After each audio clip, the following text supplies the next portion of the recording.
Remember the Iraqi government white paper I have mentioned in a couple of previous videos?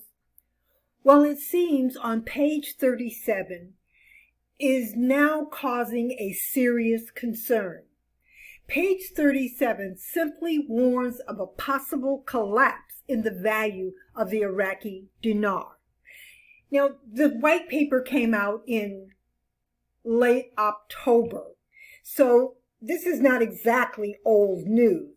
The recently approved white paper refers on page 37 to the danger of using the Central Bank of Iraq, the CBI, as a source of financing, saying that the authors of the white paper believe it will lead to severe pressure on the CBI's reserves and will result in unsustainable future consequences. Now, the concern is further confirmed by the group of experts on page 42, when the report says, indirect monetary financing by the CBI is the only remaining source. The need for this reserve to finance imports of goods and services means it will drop dangerously to low levels within 9 months, which will ultimately lead to a real crisis in value of the Iraqi dinar, accompanied by the possibility of a collapse in the IQD value.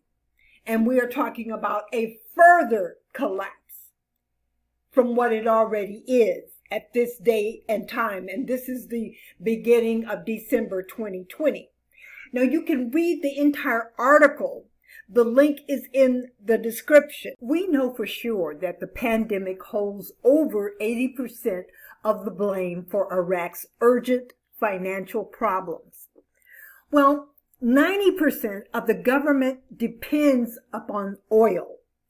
Iraq is a founding member of OPEC. In fact, OPEC was started right there in Baghdad. So when OPEC said cut oil production, Iraq obeyed, well, sort of. This led to a major decrease in revenue. No one saw this coming.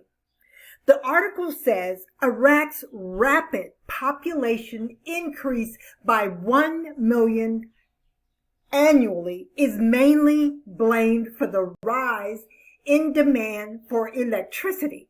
Now, my question is, where are these 1 million people coming from? So maybe someone can give me that answer in the comment section. Despite large investments in equipment and networks, Iraq has not been able to keep up with the demands for new supply connections and upgrades to the existing infrastructure. Let me give you a little context on all of this. The Kuwait dinar holds the reputation of being the strongest currency in the world. Now, here's the deal. The currency deemed to be the strongest currency in the world is not used in any other country other than Kuwait. What makes this small country's currency valuable is the oil-based transactions. So don't get upset when you realize the Iraqi dinar also is not used in any other country except Iraq. It doesn't matter how many countries uses your currency. What matters is the value. Kuwait does not have more oil reserves than Iraq. The prediction is Iraq will thrive after the pandemic. The question is, will the IQD survive the pandemic? This is what the white paper is all about.